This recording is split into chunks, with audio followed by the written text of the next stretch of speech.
This is a common Excel issue, especially with large files or complex tasks. Let's solve it with real working steps. Step 1. Close unnecessary applications. Too many open programs eat up RAM. Close browsers, heavy apps, and background software before retrying your Excel task. Step 2. Use 64-bit Excel for large files.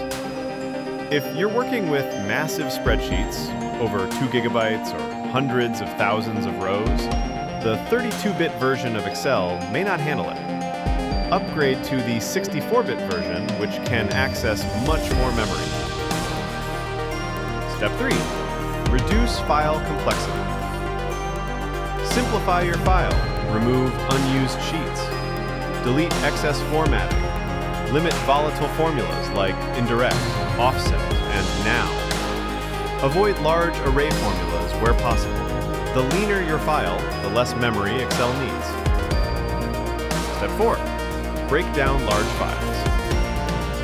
Split your data into multiple smaller workbooks or worksheets. Process them separately and link summaries through Power Query or external references. Step 5. Clear clipboard and temporary files. Sometimes Excel tries to hold too much in memory. Save your file and restart Excel. Clear clipboard using Control-C on a blank cell. Use disk cleanup or delete temp files from Windows. Step 6. Adjust Excel settings. Go to File, Options, Advanced.